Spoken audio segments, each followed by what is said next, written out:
Neste momento em que vivemos uma situação que exige de todos nós criatividade para exercer nossas atividades, temos o grande desafio de apoiar os nossos estudantes em seu desenvolvimento pessoal e profissional. O Centro Paula Souza definiu várias estratégias para que pudéssemos atender às necessidades dos estudantes. Uma das trilhas que foram pensadas é a utilização dos recursos da Masterclass, onde convidamos renomados especialistas para palestrar sobre temas atuais relacionados a assuntos que estão em pauta e são relevantes para a formação profissional e pessoal dos nossos alunos. As palestras possuem em média 20 minutos e são seguidas de uma sessão de perguntas dirigidas ao convidado. Para apresentar o tema Transformação Digital, convidamos Carlos Piazza. Piazza é um darwinista digital, polímata, nexialista, futurista pelo Millennium Project, embaixador no Brasil do Teacher the Future pela Houston University, TED Talker, autor, conteudista, escritor, articulista e ajuda empresas, pessoas e estudantes a compreender, em essência, o mundo digital. Não pela visão das ferramentas, mas sim da sociedade, que passa por um processo agudo de transformação e de ressignificação importantes e profundas. Falar de transformação digital para Piazza não é falar de tecnologia, mas de uma sociedade transformada por ela, com uma nova organização social e econômica. É isso, não é verdade, Piazza? Seja bem-vindo à nossa Masterclass e, a partir de agora, esse palco digital é seu.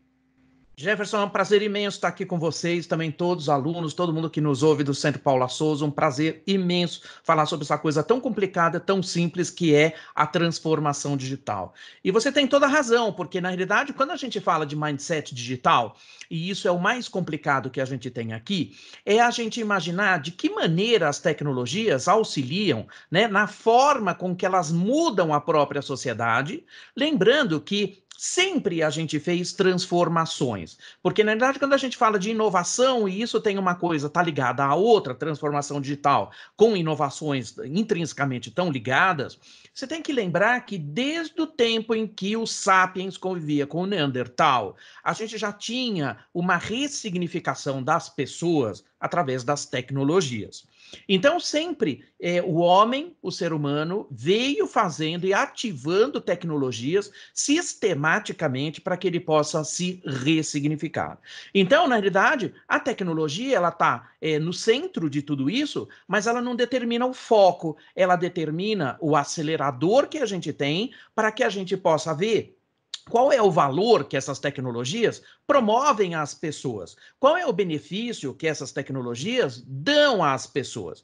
Então, se você for lá atrás, na pré-história, desde o momento em que alguém descobriu que esfregando dois pauzinhos saía fogo por causa do atrito, a gente viu um cenário de transformação que não acabou mais. Então, você fala assim, inovação tem a ver com tecnologia? Absolutamente tudo. Sempre tecnologias a seu tempo.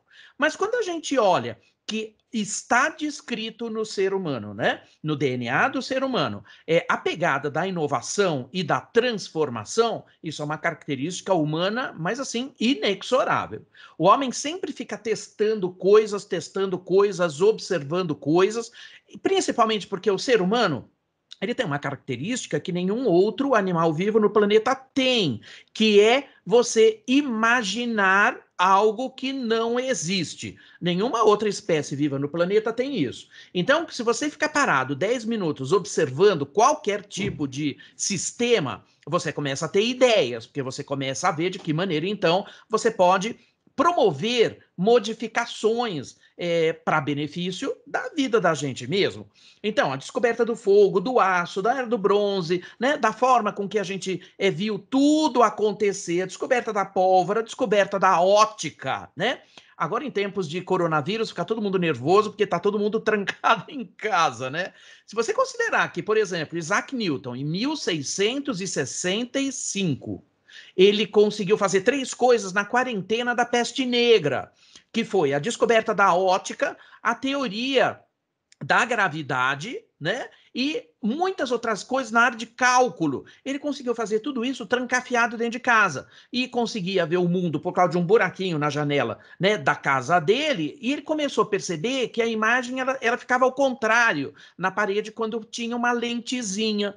Então, o que que acontece? Quando você vai ver que o ser humano é voltado a isso, a gente tem agora que contar com um mega aliado que é o mundo digital. E o mundo digital traz para a gente uma coisa interessante, porque o mindset digital, a forma com que a gente pensa de forma digital, tem que estar muito em cima hoje de tudo que é cadeia de transformação da vida das pessoas. Então, falar de mindset digital você falar fundamentalmente sobre pessoas, não sobre tecnologia. Por mais que você tenha muitas tecnologias no centro disso. É você saber quando você tem que usar tecnologias, né, digitais, e também você tem que saber quando você tem que parar, porque o excesso também não é bom. Né? Então, você tem que saber quando e como usar tecnologias digitais e também lembrar sempre que o foco não deve ser na tecnologia em si, mas no valor e nos benefícios que elas trazem às pessoas. O que acontece é que sempre a gente vai estar lidando com tecnologias a seu tempo.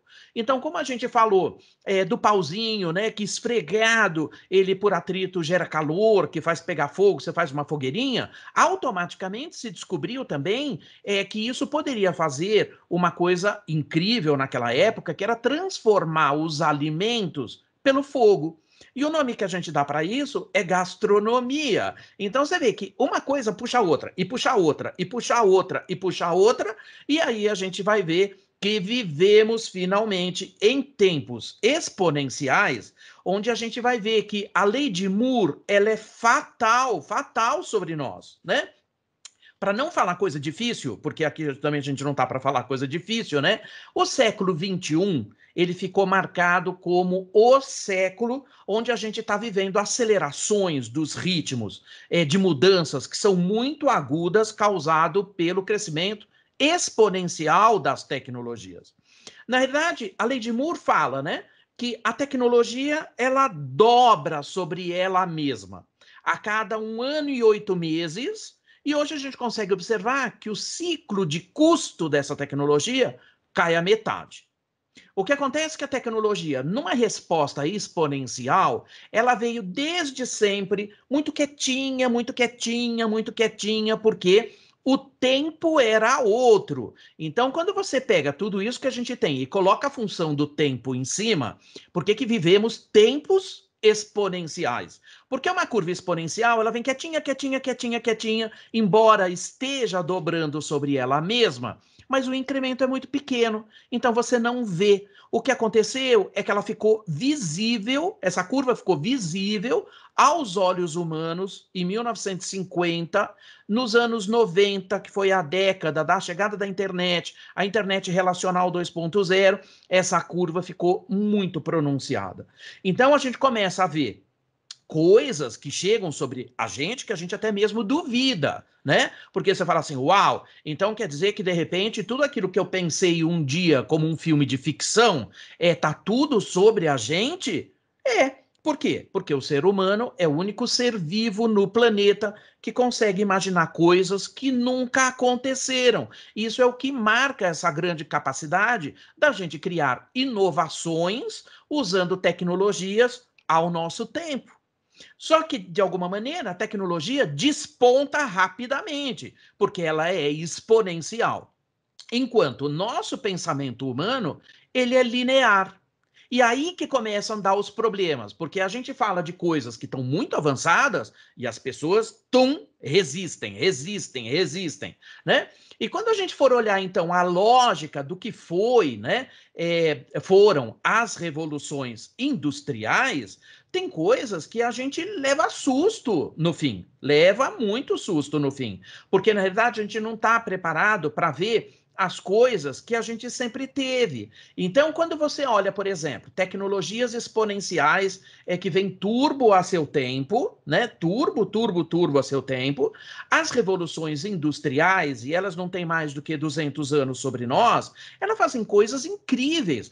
Porque, olha, 1750 se descobriu que, eventualmente, a gente poderia movimentar motores por vapor. Isso aconteceu na Inglaterra, né, através da indústria têxtil, 1750. Então, você sabe que em 1750 já tinha, inclusive, o primeiro tear, por causa disso, programável. Você fala assim, uau, a gente só tem tecnologia programável na ciência da computação. Claro que não. A gente tinha na Inglaterra, em 1750, os primeiros embriões de teares programáveis, que foi justamente o que deu a oportunidade das pessoas, naquela época, fazerem um troço que era um sonho de gente louca na época, que era fazer tecidos em jacquard. Tecidos em jacquard são aqueles tecidos todos desenhados, que você tem uma matriz e que era uma aspiração para todo mundo que tinha muito dinheiro, justamente para a nobreza da época, colar esses tecidos nas paredes, porque antes era tudo papel decorado, né? Então, você vê assim, o jacquard foi um grande salto da primeira Revolução Industrial, justamente porque, gente, já em 1750 tinha sistemas programáveis. Então você vai falar assim, uau, mas eu pensei que isso era só agora quando eu vou, então, fazer curso de programação, né? Vou brincar de Python, vou brincar de um monte de coisa. Não, as criaturas em 1750 já faziam programação de como seriam os tecidos. Então você vê que, de alguma maneira, as revoluções industriais estão completamente ligadas a tudo isso que a gente está falando aqui, né? Completamente ligadas a tudo. Então, quando você olha, primeira revolução, né? A chegada, então, do vapor de água, fazendo toda a modificação da indústria à época. Como é que era antes disso, né? Comunidades completamente artesanais. Você tinha famílias que eram especializadas de geração a geração, se aperfeiçoando em determinados campos da artesania, trabalhando com tecnologias também. O que acontece? Primeira revolução, 1750, chegada do vapor de água, movimentando motores a vapor. Segunda revolução industrial, 1850, a chegada do Fordismo, né, do Ford, fazendo linha de produção para a manufatura de carros, né, trabalhando, então, com duas coisas que a gente vê que ainda modelam a nossa vida hoje. Na segunda revolução, o que a gente teve? Hierarquias e áreas hierárquicas voltadas a especialidades. Ou seja, quando você fala as empresas de hoje são iguaizinhas como elas eram em 1850. Não tem nada que muda uma empresa do que era em 1850, o que não faz já o menor sentido.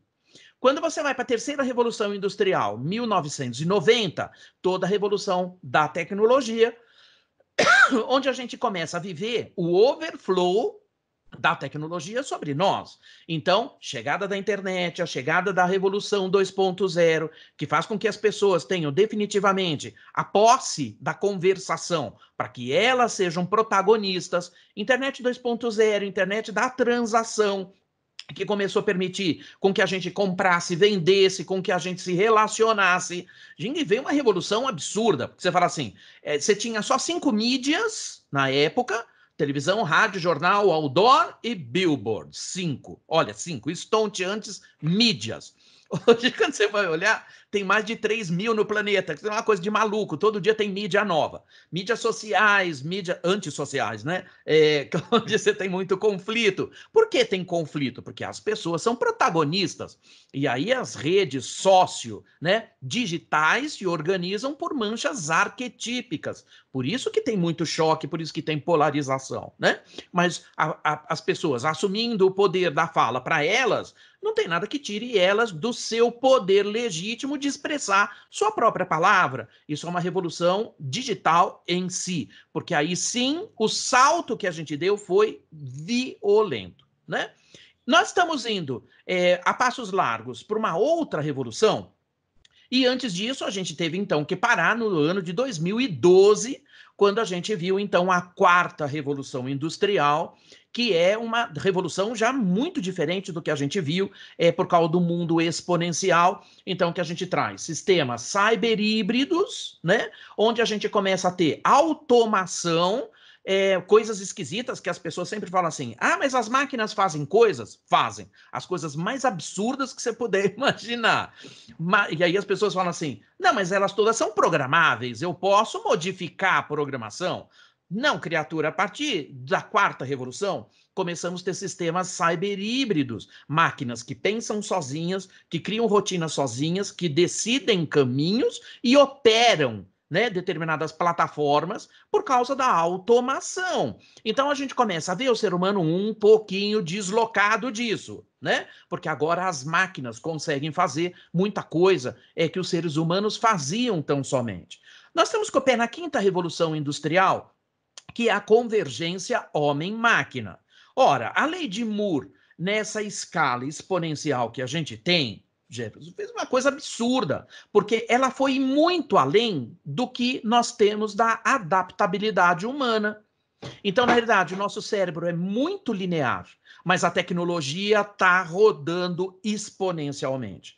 Pensar de forma digital, você tem que fazer um depara daquilo que a minha mente consegue produzir linearmente sobre um mundo exponencial. Por isso, muita gente não consegue entender para onde a gente vai. Que você vai falar assim, uau, mas a tecnologia vai levar a gente para uma inteligência artificial e eu faço o quê? O que vai acontecer com o meu emprego? O que vai acontecer comigo? Né? E a gente sabe que a quinta revolução ela é marcada por um ponto muito claro, né? A convergência homem-máquina, a gente vai ter lugares onde as máquinas vão operar e onde os seres humanos resgatam o que ele perdeu em 1750, que são duas coisas só, que as máquinas são absolutamente incapazes de reproduzir, né? Que é o pensamento, né? Na ambiguidade e análise crítica, onde seres humanos são maravilhosos.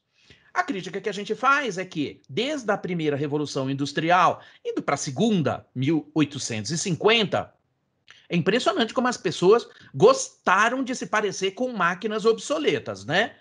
E aí eu fico olhando todo mundo assim, brincando no notebook, trabalhando nas empresas, eu quero morrer, de verdade. Por quê? Elas estão usando um artifício, né, de um artefato que representa a terceira revolução industrial. Lembrando, nós estamos pisando na quinta. Na terceira revolução, sob a lógica da segunda, onde ela representa um papel hierárquico e uma especialidade. Então você vê assim que o distendimento que essas coisas têm é um negócio impressionante, porque você fala assim, finalmente, quanto mais tecnologia aportada nós tivermos, mais humanos seremos. Então a transformação digital, ela faz uma coisa maluca, ela leva a gente para um cenário inimaginável da ficção, ao mesmo tempo em que ela joga o ser humano para o lugar de onde ele nunca deveria ter saído, que é o fato de ser tão simplesmente humano. Em tempos de coronavírus, a gente está aqui trancado em casa. As pessoas estão começando a descobrir, puxa, eu sou meio humano, né? Porque, na realidade, os memes chegam para brincar com a gente o tempo inteiro, né? Que fala assim, olha, o tempo agora está subvertido. Esse freio de arrumação que a gente está passando agora faz com que a gente viva uma subversão do tempo, né? Porque antes o teu tempo não servia para nada, não dava para nada. As pessoas completamente loucas não conseguiam pensar, não conseguiam parar, né? O povo falava assim, tá tudo bem com você? Tá indo. Ele falava assim, tá indo para onde? Ele falava assim, não sei, o que importa é ir. Claro que não, porque um ser humano que não sabe para onde vai não serve muita coisa. Porque a função do tempo é fazer você se acelerar, acelerar, acelerar. Quem tem que fazer isso é máquina. Então, agora, quando a gente olha coronavírus, as pessoas estão em pânico, porque, primeiro, elas se acham vagabundas, né? Ficam fazendo cultura de janela, conversando com as pessoas pela janela, entendendo, gente, não é que tem gente na outra janela também? Uau, perdi essa feição das pessoas do outro lado. Então, quando você olha assim, o balanço que a gente tem dessas coisas, a gente vai ver as tecnologias cada vez mais turbo e também o ser humano numa confluência completamente diferente. Isso é a quinta revolução industrial, quando a gente finalmente busca um equilíbrio entre Transformação digital numa escala mais alta, fazendo com que as máquinas façam tudo que é repetitivo, né? Tanto que assim, vou dar um exemplo, também agora muito atual do Covid, né? Inteligência artificial, por causa do grande poder de simulação, numa maquininha que é mais ou menos, ela pensa 200 petaflops, né? São 200 quatrilhões de cálculos por segundo, já conseguiram estruturar, né? Arrumações atômicas de determinadas moléculas que podem fazer com que você tenha remédios novos para combater o coronavírus. Em 24 horas, a tecnologia deu para a gente o sequenciamento genético do vírus, né? 24 horas a gente teve o sequenciamento, foi feito aqui na USP, né? Quando você olha para frente, você vai ver que isso tudo vai ser praticamente uma dialética instantânea. Mas quando você olha para trás, você leva um susto, porque na década de 80, a AIDS, ela demorou, né, a síndrome da imunodeficiência adquirida, que é o nome da AIDS, né? O vírus que causava AIDS, você imagina, demorou 2 anos para se descobrir o que matava as pessoas. Você imagina o pânico na época de você ver um monte de gente morrendo de coisas que você não sabia o que era? Não sabia o que era. Até hoje, 30 anos depois, não tem vacina para AIDS. Pode ser que a gente tenha um outro universo pela frente, mas a gente vai responder de uma maneira usando a transformação digital a nosso favor. Eu tive lendo há pouco tempo uma pesquisa que foi colocada, existe 1.700.000 vírus no planeta achados em animais, né? 700.000 são corona. Olha só, a gente só teve um, né? E tem uma coisa de maluco, você fala assim, será que a gente não deveria, pela tecnologia, nos preparar para começar a modelar a próxima pandemia? Porque a única certeza que a gente tem é que ela virá. Então, quando a gente pensa mais turbo, a gente agora tem conhecimento suficiente, ao mesmo tempo em que as coisas acontecem, para a gente poder se, né, projetar nessa escala de defesa para frente. O que tem no meio disso? Transformação digital. Impressoras 3D, 4D, que vão mudar a nossa vida fundamentalmente. Nós vamos poder imprimir tudo em casa. A sua camisa, o seu sapato, o seu vestido, né? Você imagina, né? Eu até brinco, porque dizem que eu sou preconceituoso de dizer que as mulheres, quando tiverem uma impressora de sapato, tá louco, sai da frente, porque sem impressora de sapato, ela já tem milhares de pares. Você imagina com... E olha que é preconceito, né? Mas eu sei que as meninas têm uma quedinha por sapato. Que se dane, se joga, vai ser feliz. Mas a tecnologia vai estar no meio disso. Você vai imprimir sua comida. Você já tem hoje, né, tecnologias que fazem com que você imprima casas. A Malásia imprime 11 casas por dia usando o lodo inerte do tratamento do esgoto. Então, quando você vê que a nossa vida ela vai se movimentar muito mais com muita tecnologia, de um lado, e muito humanismo do outro. Então, o grande barato do futuro é ser humano. Será que você está preparado para isso? Ou será que as pessoas já não lembram mais como é isso, né? Então, Jeff, isso aqui é papo para 1 milhão de horas para a gente ficar falando aqui, porque não tem fim isso aqui, né? Eu imagino, Piazza. Eu sei que a transformação digital está trazendo realmente uma mudança de mindset, de estruturas organizacionais, de repensar esse futuro. E agora, nesse repensar futuros organizacionais de empresas, do papel do humano, né? Agora, recentemente, você teve, no final do ano passado, se não me engano, você apresentou um TED, né? Falando sobre Human-Centric Design.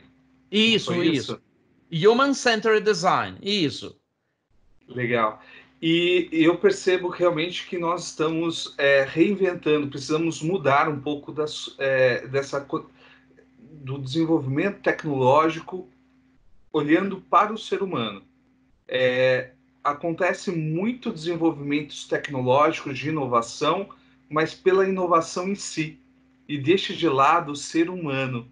E isso precisa mudar um pouco na mente das pessoas que pensam essas novas tecnologias. Não sei o que você acredita sobre isso, mas eu gostaria de ouvir um pouquinho sobre essa perspectiva. O que você pensa a respeito disso, o centro sendo humano, né? O centro, todos os projetos, o foco no humano. Isso é uma coisa que é uma perturbação, todo mundo fica pensando nessas coisas, né, Jeff? Porque, na realidade, o que acontece? O ser humano, ele continua num substrato de equilíbrio com as máquinas agora, né? Então, na realidade, quando você olha que tudo isso que vem tem uma forma mais específica para a gente trabalhar, ela tem uma feição um pouco diferente, né? Porque, na realidade, quando as máquinas levarem da gente tudo aquilo que é importante a gente viver, claro, mas que não é nada importante a gente tá fazendo no lugar das máquinas, a gente vai ver que tudo que vem pela frente são skills novos. Tem um dos autores que eu gosto muito, que é o Sorrell. Ele fala um troço muito legal, sabe? Ele fala assim, olha, só tem uma coisa no meio de tudo isso que a gente está falando que salva o ser humano. Uma, que são os soft skills, não os hard skills. Quanto tempo da vida da gente a gente foi treinado para aprender hard skills? Hard skill é tarefa de máquina, não é tarefa de gente. Então, na realidade, o que acontece? O lado soft, né, demarca a capacidade da criatividade. Ora, o que é a melhor definição de criatividade que eu conheço, né? Criatividade é tão simplesmente a criança que você deixou sobreviver em você. Ó, claro, porque se eu tenho que usar agora todas as minhas capacidades de análise crítica e análise da ambiguidade, onde o ser humano é mega bom, cara, não tem, a gente tem que ocupar esse cargo, não tentar se parecer com uma máquina. Então, tudo que a gente está vendo pela frente, e é super simples olhar isso, eu não sei se eu posso compartilhar uma tela para facilitar a leitura das pessoas do outro lado, né? Então, eu vou aqui compartilhar uma tela que está aqui, né? E acho que chega para vocês, onde a gente fala assim do pós-normal, do pós-humano, né? Porque, na realidade, o que a gente tem? Esse mundo, ele tem essa confluência. Ele é tech em touch. O que significa isso? Temos muita tecnologia e tem o ser humano ultra pronunciado do outro lado. Nós temos os algoritmos na qual a gente programa as máquinas e a gente passa a ter androritmos. O que são os androritmos? As capacidades humanas, né? A lógica da vida, a compaixão, a criatividade, a ética, que são androritmos. E isso hoje passa a ser inadiável, né? Esse mundo, ao mesmo tempo, ele é futurista, porque eu tenho que começar a pensar nos futuros previsíveis e dentro deles os futuros prováveis, para escolher os futuros preferíveis e começar a construir a partir de hoje, mas ao mesmo tempo ele é humanista, né? Ele preserva o ser humano na sua capacidade mais expressa do ser humano. A gente tem muita tecnologia e ética tem, porque a gente sabe que nesta capacidade de processamento vem muita coisa ruim, como a gente já viu nos filmes. Só que a ética preserva como um dos principais androritmos para equilibrar a tecnologia. Então, quando a gente fala que os skills para o futuro que a gente vai precisar, eles estão todos aqui. Propósito, paixão, curiosidade, imaginação, foresight, que é futurismo, modelagem de futuro, e pensamento crítico, que são as coisas que a gente tem aqui entre nós, né? Então, na realidade, o que a gente vive aqui? Uma forma completamente diferente da gente atuar. Como tudo é voltado para o ser humano, o Japão começa a trabalhar nessa figura do Kinderen, que é justamente a feição que a gente vai ver acontecer. Porque ele fala que no futuro vai ser requisitado para os humanos imaginação para mudar o mundo e criatividade para materializar suas ideias. Então, a própria sociedade 5.0, como a gente falou, ela será a sociedade da imaginação. Então, na realidade, do que a gente está falando? O futuro, ele é modelável. Quando a gente vê agora, e ficou muito claro pelo pós-coronavírus, né? Coronavírus, né? Que a gente parou o tempo, né? A gente sabe que a gente olhando para frente, porque fala assim, como é que a gente volta agora? Né? Não é esse o pensamento que vem na cabeça? Como é que eu volto agora? Porque parou tudo, em 2 meses parou. Você imagina que o planeta parou? Isso é uma coisa inimaginável. Isso, para quem gosta de ler, pode ler o livro do Taleb, que é A Lógica do Cisne Negro, né? Ele fala assim, gente, a gente está vivendo um mega cisne negro. Isso é absolutamente impossível da gente imaginar. É absurdamente impossível. Então, existe uma outra rearrumação. Agora, as pessoas estão trancadas em casa com tempo para tudo. Para cozinhar, para educar os filhos, para brincar com o gato. Eu tenho 2. Né? Para brincar com o gato, quando eu deixo e quando eu quero também. Né? A gente tem tempo de fazer um monte de coisas e os memes ajudam a gente. Outro dia eu vi um meme que falava assim, olha, eu já comi 5 vezes, dormi 11 e ainda é hoje. Assim, de estendimento do tempo, né? Então, quando você olha que tudo aquilo que a gente vai voltar, a gente não sabe muito bem como a gente volta, porque nem para a rua a gente está saindo, né? Então, você fala assim, tudo que a gente vai ver daqui para frente é desconhecido, portanto, vem do futuro, não vem do passado. É uma loucura, realmente uma mudança completa diante dessa pandemia, né? Piazza, sua palestra abordou aí aspectos muito interessantes sobre essa transformação digital, principalmente com essa relação do ser humano, né, dentro desse contexto. Tenho mais 2 perguntas, pelo menos, para te fazer. Como você imagina que um profissional do futuro, você já comentou ali sobre aquelas skills, né? Esse profissional, diante dessas transformações, ele precisa ter essas skills, mas agora, qual tipo de atitude, o que eu preciso fazer para ser um profissional competente para estes cenários futuros? Ok. É fazer uma coisa absolutamente inumana, né? Qual é a resposta que a gente tem? A gente está vivendo um troço que é extremamente complexo, né? Porque, na realidade, tudo que a gente está vivendo hoje derruba tudo, né? Derruba política, derruba governos, derruba economias. A gente está vendo coisas absurdas vindo como reflexo, né? Por exemplo, que é um exemplo, um outro cisne negro dentro desse grande cisne negro do coronavírus, né? Que é o dólar caindo brutalmente, né? Em alguns países, mas o petróleo tendo preço negativo. A gente sempre teve revoluções no mundo por causa da alta do petróleo e da escassez dele. Hoje ele é abundante e não vale nada. Então você fala assim, o que está acontecendo que as coisas estão se readequando, né? Você fala assim, tudo aquilo que é varejo está se ressignificando, né? Porque o aparecimento de segmentos que a gente nem imagina que ia ter, o que a gente chama de ghost kitchen, né? Que são cozinhas, fantasmas, vai marcar muitos restaurantes daqui para frente, porque restaurantes que não vão ter salão, restaurantes focados só em ter comida para delivery, porque isso já está acontecendo na China após a abertura. As lojas da Starbucks já estão né, recebendo 60% de público a menos. Sabe o que está acontecendo? As pessoas entram, compram e vão embora. Não ficam, não consomem no lugar. Então já denota uma mudança de comportamento. Então, como é que eu posso deixar para você uma dica de como você pode transitar melhor nisso, né? Primeiro, não imagine que o normal exista ainda.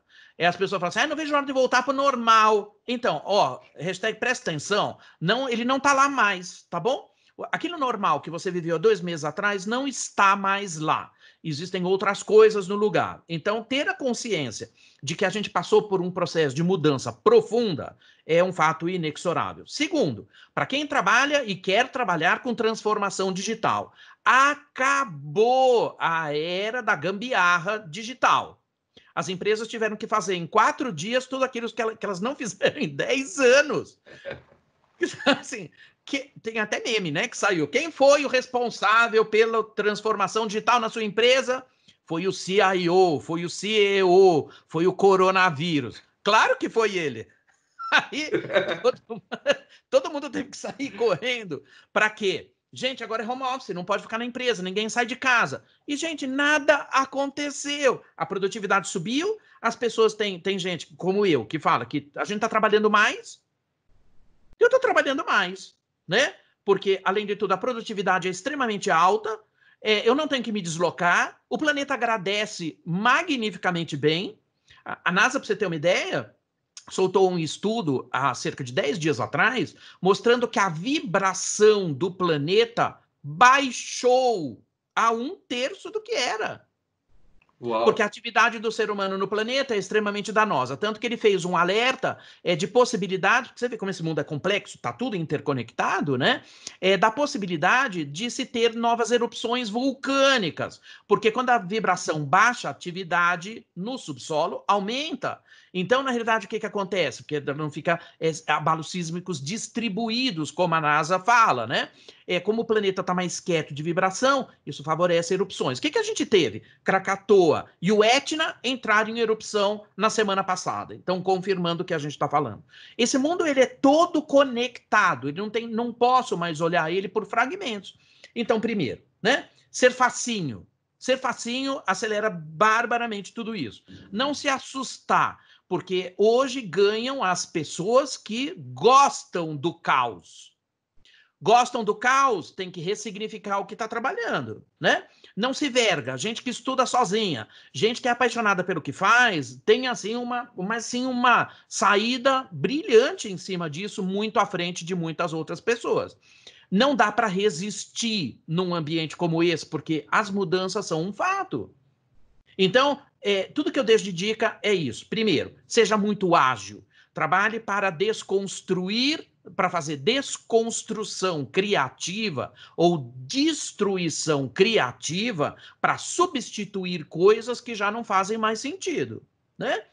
Ao mesmo tempo que ser facinho, gente, é tudo de bom. Porque você fala assim, eu não tenho aderência nenhuma à minha lógica. As coisas mudaram, eu estou mudando junto, né? Isso é plasticidade mental que a gente chama. Você fala assim, perdeu o sentido? Uma banana para as coisas, enterra, tira da frente, não fica lutando para ter de novo. Como esse povo que fica brigando, mas a economia vai ser destruída, ela já foi. Ela será reconstruída dentro de novos paradigmas. Porque você vê também, eu posso te dar esse exemplo, né? O mundo se armou por um capitalismo cruel, né? Cruel, onde você tem planetas países que tem tudo que você possa imaginar de mais moderno da tecnologia, né? Mísseis teleguiados transcontinentais, mísseis balísticos, drones que matam à distância. De repente, o que acontece? Todo esse monte de dinheiro que foi parar nisso, você fala assim, quais são as armas que eu preciso hoje? Água e sabão, respirador. E não tem. Verdade. E não tem. Então você fala assim, está na hora também de enxergar que a medicina vai mudar, o acesso privado ele vai ser um pouco mais reduzido, os papéis dos governos são extremamente mexidos na base, porque saúde pública é uma obrigação. E agora, quando a gente vê o modelo dos Estados Unidos, gente, quando a gente aqui no Brasil tem SUS e a gente xinga, Estados Unidos não tem nada. Nada. Você gasta uma fortuna. Tem gente recebendo conta de hospital de $75 mil, porque não tem um sistema de saúde. Então você fala assim, como que a gente vai, né, andar nesse mundo onde a gente começa a ver coronavírus é altamente contagioso, né? A gente já viu ruas vazias com carros autônomos sendo testados, robôs autônomos entregando remédio e comida em grandes hospitais na China, drones de reconhecimento facial para fazer controle de população que está andando sem máscara na China. A tecnologia começa a assumir um outro papel, né? Ao mesmo tempo que a gente sabe que tudo isso que apareceu durante a pandemia não sai nunca mais da gente. Estávamos discutindo hoje numa live. O que é o futuro da educação? Ele é completamente outro, porque você fala assim, qual é a lógica de você ter um ano letivo, já que a gente está falando de uma escola aqui? Por que ano letivo? E ele tem que ser de janeiro a dezembro? De repente a gente está exposto a uma outra lógica. Será que a gente precisa de um ano letivo? Fiz o primeiro ano, passei para o segundo, passei para o terceiro. O que é isso? Quando tudo isso é uma coisa só, né? E o conhecimento ele é complexo, porque ele abrange todas as especialidades e todas as formas de reação que a gente vai ter que ter. Então, na realidade, será que também o modelo da escola também não foi? Eu particularmente, acho que viveremos grandes transformações. Viver, trabalhar e aprender é uma instância só. É exatamente essa próxima pergunta que eu ia te fazer, sobre esse contexto educacional, Piazza. Porque, de fato, somos uma instituição de educação profissional, né? Nós administramos as ETECs e as FATECs aqui no governo do Estado de São Paulo, E nós percebemos realmente que tivemos pouco tempo para nos adaptar a essa nova realidade. Você, como futurista, que trabalha com a transformação digital, né? Eu queria que você comentasse, por favor, conosco sobre 3 aspectos que são importantes para a nossa instituição, né?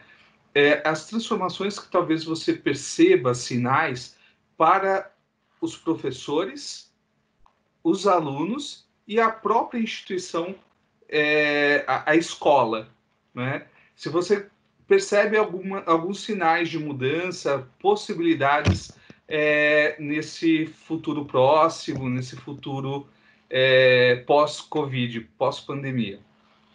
Claro que sim. Olha, tudo que a gente podia imaginar, a gente assistiu. Primeiro porque também as escolas não estavam preparadas para ter, né, uma mudança tão brusca também, para não parar o ensino.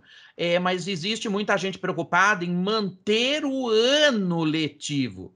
E isso são 2 conceitos, como eu já falei, que para mim agora são 2 completamente diferentes. A lógica de você ter um ano letivo, ele enfraquece barbaramente, porque eu fico imaginando aqui, numa pandemia como essa, com tanta coisa que emergiu, o que é um ano letivo? Será que a gente vai estar aprendendo coisas dentro de um ano que foram destruídas em 2 meses de pandemia? Provavelmente sim. Os professores estavam preparados para isso? Não, claro que não. Toda essa parafernália que a gente está vivendo hoje com isso, gente, e dizem que é uma ciência exata, né? A gente ficou aqui 15 minutos tentando achar por que o meu, né, o meu alto-falante aqui não funcionava. E olha, do nada ele funcionou. Então, acho que tem alguma coisa de bruxaria nisso tudo mesmo, né? Então, você vê assim, estamos preparados para todas essas ferramentas? Aprendendo em curso, né? Todos os professores estão preparados para isso, mas não mesmo. O primeiro esforço qual foi, que eu vi? Tirar a sala de aula física para ir para uma sala de aula virtual. Isso é fazer EAD, mas ainda a gente não tem a tecnologia disponível para nós para fazer o EOD, que é o ensino online à distância. Não é a reprodução da sala de aula. Então, tem muitas ferramentas novas que chegam também, que são usadas em outros segmentos, que se servem para isso. É uma plataforma, por exemplo, como o Miro, né? O Miro é um laboratório, é uma coisa absurda o que o Miro pode significar para você.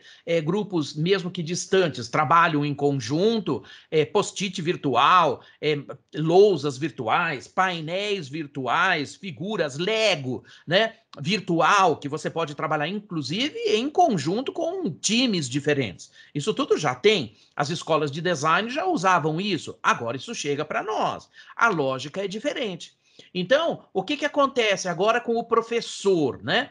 E eu sempre defendi isso no mundo da transformação digital, porque, na realidade, a capacidade profética dos professores, para mim, morreu. Professores são grandes mentores, tutores de jornadas particulares das pessoas. Elas no mundo digital, elas escolhem o que elas querem, não tem nada nesse mundo, nada que não tenha no mundo digital. Tudo que você pensar em fazer, está tudo lá. O que a gente repete em sala de aula está tudo na internet. Portanto, qual é a função do professor? Não é ser periquito de realejo, de ficar tirando cartinha, né? Dando cartinha de matéria pronta para você. Não é. É fazer o quê? É te encantar, é fazer com que você tenha aceleração. Como a própria Indira Gandhi sempre falou, né? O poder de você fazer perguntas é o que faz sentido. Não é o poder que eu tenho de te dar respostas. Não tem mais resposta para pessoa que não sabe fazer pergunta. Mas só faz pergunta um cara que é incomodado, né? Uma pessoa que não se verga, que aprende sozinha e que vai para cima, tanto que a gente fala, o lifelong learner, né? Ele tem uma condição um pouco diferente. Então, simplesmente porque ele tem uma coisinha a mais do que muita gente. Ele é apaixonado pelo que ele escolheu fazer. E a gente está vendo agora, não tem mais tempo para gente que não é absolutamente apaixonado pelo que faz. Só a pessoa que é apaixonada pelo que faz, estuda sozinho. Então, o formato das escolas, para mim, mudam radicalmente, a começar pelo ano letivo.